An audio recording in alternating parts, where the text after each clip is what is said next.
tried to be more intentional about buying in areas that we knew would appreciate faster for our long-term holds so that we could win a lot greater on appreciation.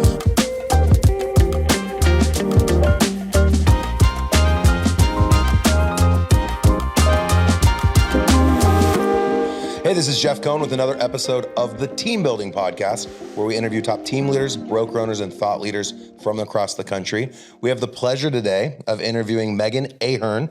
She hails today from Omaha, Nebraska. I was lucky to meet her at the Omaha RIA meetup when my business partner Clint Bartlett was speaking a few weeks ago, and she's getting ready to leave to Maui. So we'll talk about that a little bit. Welcome to the show, Megan. Hey, thanks for having me. I really appreciate you being here. So as we talked offset a little bit about elite real estate systems and everything that we're offering in terms of the additional verticals outside of the traditional residential real estate team and broker, a lot of agents and teams and people across every industry want to invest in real estate.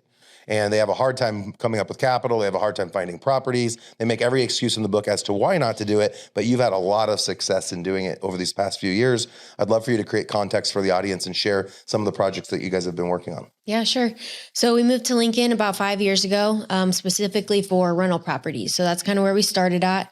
Started buying rentals and then started flipping from there. And then my husband got his real estate license and I started a staging company.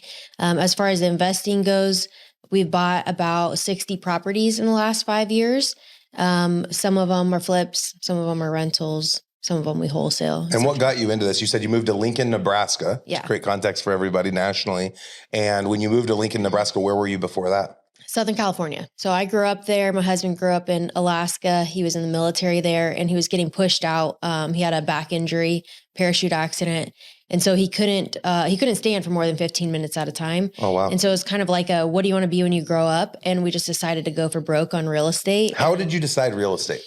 My grandparents retired off of commercial real estate and I wanted to get into it, but I couldn't make the California numbers work, the rent versus the buy price. Do you mind sharing with the audience where in California? I know I have a lot of listeners in Southern California. In Corona, California is where I grew up. We lived in Oceanside, California. Okay. So Southern California. And yeah, we just couldn't make those numbers work. You know, it's so expensive. And so him getting out, we had a small VA disability, moved here in a travel trailer, parked it behind our flips for a year. We lived in that thing. That's awesome. What year was that? 2018. Okay. Yeah. Not very long ago. Not very long ago. Wow. Yeah. And do you guys have kids? We do. Yeah. We have 3 now, a 3, a 4, and a 6-year-old. Oh my goodness. Yeah. So we had 2 of them here.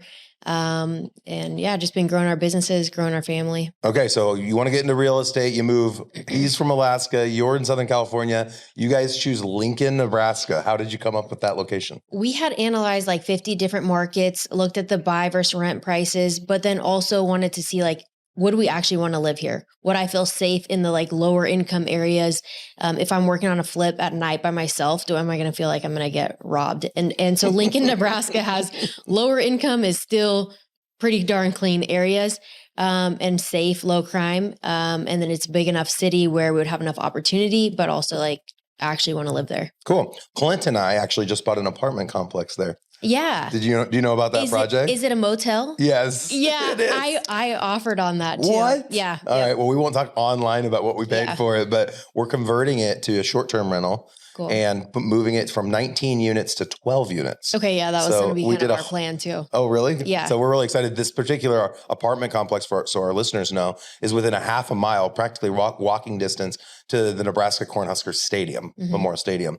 And so we know a lot of out-of-towners will stay there, but it's not in a great area. So like if you lived in Lincoln and drove past this place, like Megan said, it's a motel. Like this place was as motel hotel as you can get. Yeah. Not good. Trashy. It was bad. Yeah. I won't use that word, but I won't disagree with you. So most of it was built like right after World War II, like 1945. So they brought it down to the studs and it was wild, like seeing the original plumbing, electrical, plastered walls, everything. Yeah. So let's get back to you. So you guys are in Lincoln. You've had a lot of success in Lincoln. You've been, you mentioned you've bought over 60 doors. You currently hold around what?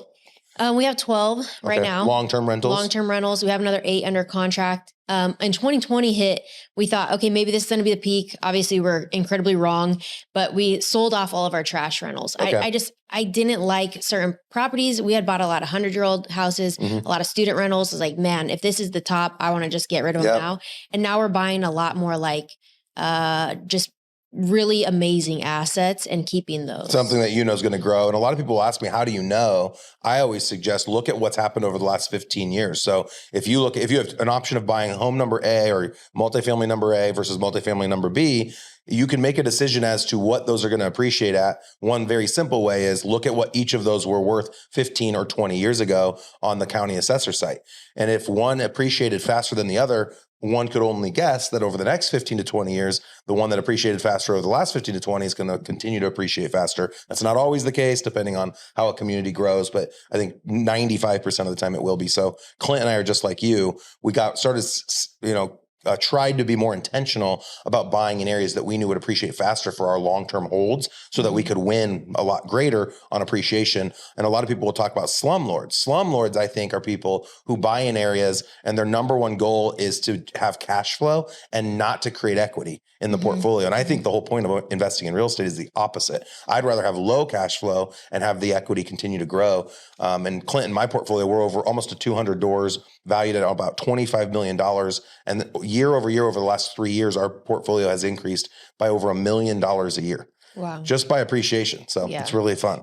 Yeah. And when we came here, we had very little income. And so we wanted that big cash flow, right? Yep, exactly. But after a little while, we were like, okay, we want to work really hard for 5 years and then get out of here or have the opportunity to like travel full time or do whatever we want. And so we wanted like low BS kind of assets, right? And so we got rid of those ones that we're turning over every single year and wanted to get more of like family rentals. Maybe we're turning them over every 4 years or something. Are you managing them yourselves or do you have a Jeff company? is in charge of the management part of it, the realtor side of things. And then I do a lot of the construction management part and then the staging. Okay. And you guys have full on staging now that you mentioned you offer in Omaha and in Lincoln. And it's something you are open to expanding nationally and starting maybe some type of a franchise network. So if people want to reach out to Megan and have questions about how the staging's going, it is a perfect parallel business to run along with a flipping company. Yeah. But you do offer that to traditional real estate agents in the Omaha and Lincoln markets.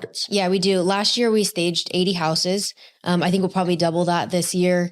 It's really high margins for us, but it just goes so well with the flipping to be able to get the highest, profits for those flips. And then also the agent business to be able to say, hey, if you list with us, we'll stage it for free and just kind of fold that into the commission cost. But man, I get so many people that reach out to my staging company that want me to stage their house and I can just be like, oh, well, I'll just list it for you. And so we're just kind of always upselling them. That's awesome. And I like that kind of verticals like you do with we do a lot of off-market marketing, right? So we're marketing for our flip properties or for rentals, but if we can't buy them for cheap, we'll just push them to kind of list it. And then if we can't do that, we're going to push them to stage it or whatever. So we can kind of make money any which way on our marketing. I love it. I always laugh because we do something very similar. And I think of like a 1980s movie where you're in downtown New York and someone comes up to sell you something and they open up their big black coat and they have like 100 different products. Do you need sunglasses? Do you need cigars? Do you need a lighter? And so it's the same thing when our acquisition managers go on appointments. They're like, do you need to list the house? Do you want to sell it for cash? Do you want us to stage it? Do you want us to paint the walls? So that's awesome. So you mentioned that you offloaded in 2020. Out of curiosity, did you guys 1031 exchange the revenue you generated off the offload, or did you just use it for personal expenses and have to pay tax on all that income? We don't pay taxes really. Are you American citizens? Yes, we are American citizens. Edit the last 10 seconds. Don't want to get audited, but we do a lot of kind of creative things. We cost segregate, and do the bonus depreciation and whatnot. So, we can kind of get flexible with our taxes and rarely pay taxes. Have to end up paying. Okay, cool. So we talked about the staging, which by the way, what's the name of that company for anyone local that's listening and wants to take advantage of it? What website would they go to? Acorn Home Staging. Acorn Home Staging. Yep. And the Acorn is just ACORN. Yep. HOMESTAGING. Yep. Okay. Yep. Acorn Home Staging. Perfect. So outside of that, let's talk a little bit about the charitable organization that you're a part of with the Alcohol Anonymous. Yeah. So it's not charitable. I mean, we make a profit off of it. So it is sober living houses. My husband and I are both alcoholics, and we got clean and sober 8 years ago. So that's something that's just like fills my bucket, right? I think that's charity. Even if you make a profit, it can still be charity. Our podcast is free, but we obviously have a lot of opportunities for people to come out to workshops or be involved in our group coaching platform. So talk a little bit more about it. I think it's an amazing program that you guys are involved in, and I had actually never heard of it before. Yeah. So we own the house, obviously, and then we rent to the program, and the program fills the beds. So for us, it's very, very passive. I'm not dealing with the minutia of the day to day. Oh, is this person relapsing? Whatever. But it's a very successful program. So it's almost like a pseudo government. They get a grant from the government to start the program, and then the guys are the ones that are actually paying the rent.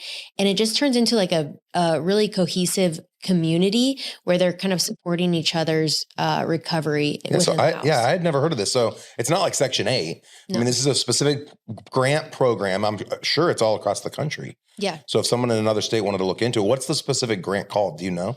Or what's the program is called Oxford House. Oxford House. Yep. Okay. So if someone wants to look into that, maybe reach out to Megan or go out and check out Oxford House, do a Google search. But what I thought was interesting, can we talk about the lease? Yeah. So the Oxford House organization does like a 2 or 3 year lease. Yes. I mean, that's insane. Yeah. It's lovely because, and also once that lease comes up, you're really just renegotiating the rent price. Once it's become an Oxford House, they would like to keep it an Oxford House as long as you're taking care of it or whatever. Mm-hmm. So we're just kind of bumping up those rents. Maybe taxes have gone up or whatever. We're bumping up those rents a little bit and then re-signing another 3 years with them. Okay, cool. That's really neat. And congratulations on 8 years sober. Yeah, thanks. That's awesome. And thank you for being authentic and willing to talk about something like that. I think so often everyone always wants to flex on all of their greatest strengths when we all have so many great weaknesses that we can show people. So I appreciate you talking about that. So you have some exciting news. When this podcast drops, you're going to be living in Hawaii. Yes. So talk about that a little bit. I'm super jealous. Yeah. So over the last few years, I've kind of started doing different masterminds, like with Brandon Turner and all that. And I was at his house a couple weeks ago, and he was like, "You and Jeff should move to Maui." And I'm like, and this isn't Jeff Cohn. Jeff, my husband, Jeff. I wish it was Jeff Cohn. Yeah. Brandon, please invite me to move to Maui. I'll buy a house on your street. Yeah. And so he was, I think, probably kind of joking, and I took him way too seriously. And so, we decided a week ago, and we're moving in 2 weeks. A week ago, you have decided you're moving in 2 weeks. And when this drops, you'll be there. I'll be there. So talk about a life switch. Yeah. So you went from trailer, this has to be our headline, but literally like living in a travel trailer. Yeah. With kids. With kids. Oh my gosh. Yeah. And at that point, I was doing the math. You were only 2 years sober. Right? Yeah. 2018-ish. Around there, yeah. So then you build up an investment portfolio in Lincoln, Nebraska that you chose because you thought that looked like the best spot to flip houses and buy long-term holds. You sold a bunch of stuff off. You now are doing staging in Omaha and Lincoln. You found a real estate company where you can leave and they'll allow you to kind of work remote. And you've found people in Omaha and Lincoln to sell real estate. And you have people running your property management here. And now you're moving to Maui. So travel trailer to Maui, which is awesome. Yeah. And Brandon Turner, just if anyone doesn't know, has the #1 real estate podcast. I know that's hard for my ego to say it, but I'm going to say it, Brandon. #1 real estate podcast in the world. It might even be the #1 podcast in the world, Bigger Pockets. So I know him, David Green, and a handful of individuals that are part of that organization. They do amazing work. And Brandon personally invited you, which here we go as a headline to how to be successful. When somebody like Brandon says, hey, you should blank, you should probably do it. So this is not a bad idea. Yeah. So you have a house you're going to be renting. We're going to be renting. In Kihei. I think you mentioned. Yep, Kihei. Yep. Did I listen properly? Yep. Kihei. It's okay. It's just north of Wailea. I love like the southwest area. I don't know if you call that southwest, but I look at a map in my mind. That's kind of like my favorite place in the world. Yeah, it's beautiful there. It's amazing. Yeah. So when you're moving there end of May, and then why are you going there? What are you guys going to be doing in Maui? We'll still be running our businesses here. We'll mostly just be enjoying our life there. Jeff may or may not get his real estate license there. It just seems like it might be kind of a natural thing, but. Have you looked at reciprocity law with Hawaii? No, I haven't. He might already be licensed there. Like it might just be fill out a form. Because there's a lot of states that have reciprocity. You don't have to Ah. retest or anything. That'd be cool. Yeah. I don't know though. So you'll have to Yeah, look into we've that. been like madly selling everything we own and just trying to not lose our minds. So we haven't looked into like those proactive things yet. Right now you're like on the defense, trying to get out of here. Okay. So what's your active role going to be then? Are you going to continue buying in Lincoln and continue selling traditional real estate and continue doing staging and just work remote? And then are you going to be investing in Maui? Is there going to be a real estate play in Maui? No, I really don't want to do real estate in Maui. It's incredibly not tenant friendly. And then it's Tell me about it. I lived on Kauai. I never told you this for 8 weeks, right when everything started closing in the mainland US in Omaha, specifically. This is back in like March of 2020. So I said, where's the best place in the world? And we said, let's stay in the States, but go to Maui. And then Maui was too expensive for long-term rentals. And so we went to Kauai. And within 2 weeks in Kauai, the government passed a law that if you owned short-term rentals, you could not rent them out during COVID. So people went months and months and months sitting on $10,000, $20,000, $30,000 a month rents that weren't getting paid, and the government didn't reimburse them for that. That's crazy. Unreal. Like I couldn't believe that even happened, and it probably will never happen again. And even to get like long-term tenant out, it's just so many loopholes, and then permits and everything. I have a friend that flips in Maui or in Hawaii in general, but he's like, permits are held up for a year, you know? I'm like, oh, it's not like that in Lincoln. We just walk in, you pay Susie, she hands it to you right then. Yeah, if you need Susie at the permit office. Which is surprising because there's not a lot of people that live. I mean, it's a small. It is. It's Maui is about the same size as Lincoln. Yep. But there's just a lot of bureaucracy, I think. And so I would just rather flip here. We have our crews here. I have my employees here. How old are you? Do you mind me 33. asking? I don't typically ask that, but this is fascinating because Megan is living the dream that all of us are trying to aspire to. As we listen to this, you've got people from every age range, every demographic, lots of people making hundreds of thousands, if not millions of dollars a year that want to live in Maui, right? Figuratively, right? The Maui. And Megan has figured out a way to do that. And you have 3 kids. You mentioned they were what, 6, 4, 2? 3. Well, you went the opposite direction and threw me off. 3, 4, 6. Yeah. 3, 4, 6. I noticed because mine are 2 years apart. They're now 17, 15, 13. Yeah. So yours are close to that. In terms of the separation between each child. And you are choosing to take your family. They're young, move to Maui. Your numbers work because you're cash flowing. You've got a business here. You're going to want to run it remotely. I think it would be fascinating to bring you back on in 6 months to a year on the podcast and talk about how it's going running a business remotely. To know it's going to be challenging. You might think you have everything in place, but not to be able to drive to a specific property and say, hey, what's the condition of this or what's going on here, and look somebody in the eyes. I know a lot of us have that limiting belief that you can't do it virtual because you're not able to do that. You'll have boots on the ground that can do it for you, right? And people can FaceTime, they can create recordings. We live in a digital age. You don't need to physically be here. Yeah. And, I think a lot of investing or even whatever we do is if you know how to sell and you know how to manage people and you know how to get better every day, you can just be like wildly successful with whatever you do. And so there will be problems that we'll have to solve for when we move out there that maybe aren't totally systematized or automatized, but we'll just get better every day and we'll fix the problems and it'll be fine. I love the attitude. You're going to fail, but you're going to fail forward and you're going to learn. So we definitely will want to bring you back on for that. As this launched, we just came off of our team building summit. It was our 5th annual team building summit. Super successful. We're really excited because we're also going to be hosting at the end of July, a team building workshop. And we'll have an entire day dedicated to investing. Clint Bartlett and his entire investment team will be here in Omaha, Nebraska, speaking specifically to investing. And then we'll have another entire day 100% focused on team building and scaling your real estate business.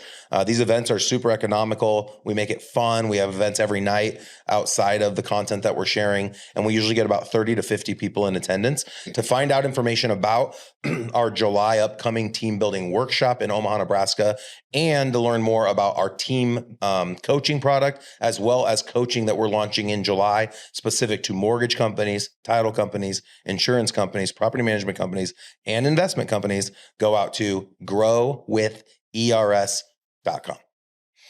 Megan, what is the best way for somebody to get in touch with you? Through my Instagram. So I'm the Tatty Investor on Instagram. That's probably the easiest way to reach me. Okay. Can you spell Tatty just in case? Tatty.